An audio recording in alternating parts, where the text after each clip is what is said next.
కాలం ఆరంభం నుండి ఒక ప్రశ్న మనిషిని వెంటాడుతుంది.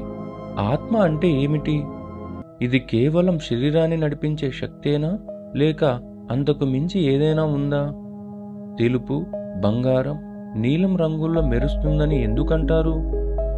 ఇది ఎప్పుడు శరీరంలోకి ప్రవేశిస్తుంది? మరణం తర్వాత ఎక్కడికి వెళ్తుంది? ఇవాళ మనం ఈ రహస్యాలను అన్వేషించబోతున్నాం. ఈ ప్రశ్నకు ప్రాచీన భారతదేశంలో ఉపనిషత్తులు, భగవద్గీత వంటి మన మహత్తర గ్రంథాలు సమాధానాలు వెతికాయి. అవి చెప్పేది ఏమిటంటే, ఆత్మ అనేది ఒక శాశ్వతమైన నిత్యమైన శక్తి. దానికి పుట్టుక లేదు, చావు లేదు. ఈ ఆత్మ కేవలం మనుషులలోనే కాదు, సృష్టిలోని ప్రతి జీవిలోనూ ఉంటుంది. ఉదాహరణకు చెట్లు, జంతువులు, ఇంకా సూక్ష్మమైన అణువుల్లో కూడా.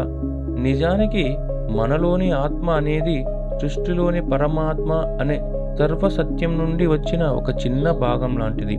అంటే దేవుడు మన అందరిలోనూ ప్రతి చోట ఉన్నాడు. మన ఋషులు ఈ ఆత్మను అనేక రకాలుగా వర్ణించారు. వారు ఆత్మను బొటనవేలి పరిమాణంలో ఉండే ఒక వెలుగుగా, మన గుండెల్లో ప్రకాశించే ఒక దివ్యమైన జ్యోతిగా చెప్పారు. ఈ వెలుగుకు నిర్దిష్టమైన ఆకారం లేనప్పటికీ అది తెల్లటి లేదా బంగారు రంగులో, కొన్నిసార్లు నీలి రంగులో లేదా ఇంద్రధనుస్సు రంగుల్లో మెరవగలదు. ఈ రంగులకు హిందూ మతంలో లోతైన అర్థాలున్నాయి. ఉదాహరణకు తెలుపు స్వచ్ఛతను, బంగారం జ్ఞానోదయాన్ని, నీలం ఆత్మ యొక్క శాశ్వతమైన స్వభావాన్ని సూచిస్తాయి. ఆత్మ మన శరీరంలోకి ఎప్పుడు ప్రవేశిస్తుంది? ఈ ప్రశ్నకు ప్రపంచ గ్రంథాలు వేరువేరు సమాధానాలు చెబుతున్నాయి. హిందూ మతంలో పరమహంస యోగానంద వంటి ఆధ్యాత్మిక గురుల బోధనల ప్రకారం శుక్రకణం మరియు అన్నం కలిసిన మొదటి క్షణంలోనే ఆత్మ ప్రవేశిస్తుంది. ఆ క్షణంలోనే ఆస్ట్రల్ లోకంలో ఒక మెరుపు పుట్టి పునర్జన్మకు సిద్ధంగా ఉన్న ఆత్మను ఆకర్షిస్తుందని చెబుతారు. అదే సమయంలో చరక సంహిత వంటి ప్రాచీన వైద్య గ్రంథాలు ఆత్మ పిండం ఏర్పడిన 6 నుండి 8 వారాల తర్వాత ప్రవేశిస్తుందని సూచిస్తాయి. ఇస్లాం మరియు సిక్కు మతాల్లో ఈ విషయమై ఒక రకమైన నమ్మకం ఉంది. గర్భం దాల్చిన 120 రోజుల తర్వాత, అంటే దాదాపు 4 నెలలకు ఒక దేవదూత వచ్చి పిండంలోకి ఆత్మను ఊదుతాడని ఇస్లాం నమ్ముతుంది. సిక్కు మతంలో కూడా ఇదే నమ్మకం ఉంది. 120వ రోజున ఆత్మను స్వాగతించడానికి పండుగ చేసుకుంటారు. జైన మతం మాత్రం ఈ నమ్మకాలకు భిన్నంగా ఉంటుంది. జైన మతం ప్రకారం ఆత్మ ఎప్పటికీ ఉంటుంది. అది కొత్తగా ఏ శరీరంలోకి రాదు. సృష్టి ఆవిర్భవించినప్పటి నుంచి ఒక అనంతమైన ఆత్మల కర్మబంధంతో శరీరాలు చిక్కుకుపోయాయని వారు నమ్ముతారు. శరీరం ఒక వాహనం లేదా ఒక పాత్ర అయితే ఆత్మ అందులో ప్రయాణించేది. ఈ ఆలోచన ప్రాచీన గ్రీకు తత్వవేత్తలో కూడా కనబడుతుంది. శరీరం తాత్కాలికమే.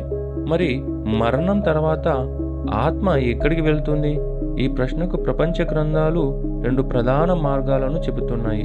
ఒకటి చక్రీయ ప్రయాణం, ఇంకొకటి ఒకే దిశలో సాగే ప్రయాణం.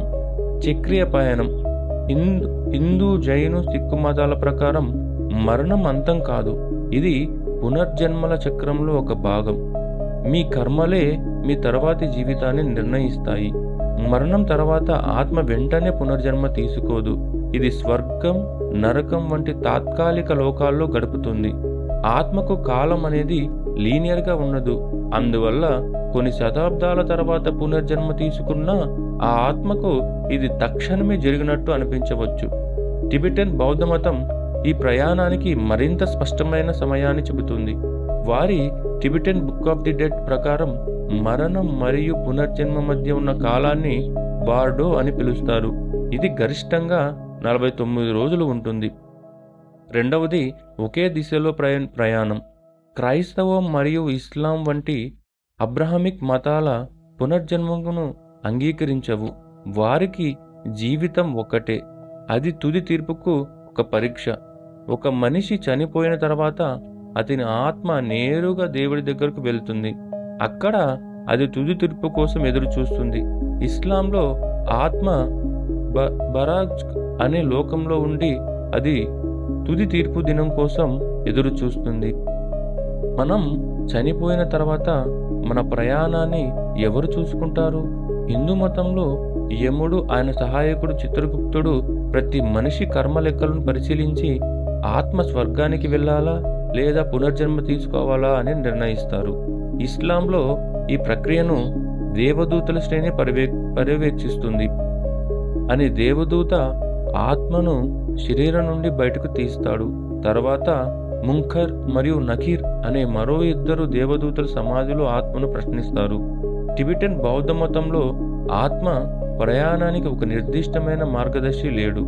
బదులుగా ఒక లామా లేదా మత పెద్దలు చనిపోయిన వారి కోసం బార్డో దోడల్ అనే గ్రంథాన్ని బిగ్గరగా చదువుతారు. అది ఆత్మ మన ప్రయాణాన్ని అర్థం చేసుకోవడానికి సహాయపడుతుంది. ఈ ప్రాచీన సిద్ధాంతాలను ఆధునిక శాస్త్రం కూడా పరిశోధనలు చేస్తుంది. ఆరా ఫోటోగ్రఫీ అని పిలిచే ఒక పద్ధతిలో మనుషుల చుట్టూ ఉన్న కాంతి వలయాలను చిత్రీకరించే ప్రయత్నం చేశారు. శాస్త్రవేత్తలు ఇది చర్మం ఉపరితలంపై ఉన్న తేమ వల్ల వస్తుందని చెప్పినప్పటికీ చాలామంది దీని ఆత్మ యొక్క శక్తికి నిదర్శనంగా భావిస్తారు. అలాగే మరణానుభవాలు అనేవి కూడా ఆత్మ రహస్యంపై ప్రశ్నలు లేవనెత్తిస్తున్నాయి. మరణం అంచె వరకు వెళ్లి తిరిగి వచ్చిన వారు తన శరీరం నుంచి బయటకు రావడం, ఒక స్వరంలోకి పయనించి ఒక శక్తివంతమైన వెలుగు చూడడం వంటి అనుభవాలను వివరించారు. అవి మెదడుతో సంబంధం లేకుండా చైతన్యం కొనసాగిస్తే అవకాశాన్ని సూచిస్తున్నాయి. ఆత్మ అనేది శరీరానికి అతీతమైన శక్తి అని నిరూపించడానికి మన పురాణాల్లో చాలా కథలు ఉన్నాయి. అందులో ఒకటి పరకాయ ప్రవేశం. శంకరాచార్యుల కథ ఒక మంచి ఉదాహరణ. ఆయన తన యోగా శక్తితో ఒక చనిపోయిన రాజు శరీరంలోకి తన ఆత్మను ప్రవేశపెట్టి జ్ఞానాన్ని పొందారని కథనం. ఈ కథ ఆత్మ శరీరంతో సంబంధం లేకుండా కూడా ప్రయాణించగలదని చూపిస్తుంది. చివరిగా చెప్పాలంటే ఆత్మకు ఆరంభం లేదు, అంతం లేదు. అది ఒక సాక్షి, ఒక ప్రయాణికుడు, ఒక నిత్యమైన జ్వాల. శరీరం అంతరించినప్పటికీ ఆత్మ యొక్క ప్రయాణం కొనసాగుతుంది. ఇది ఒక నిరంతర ఆధ్యాత్మిక వికాస ప్రయాణం. ఆత్మను తెలుసుకోవాలంటే బయట కాదు, మన లోపల చూడాలి.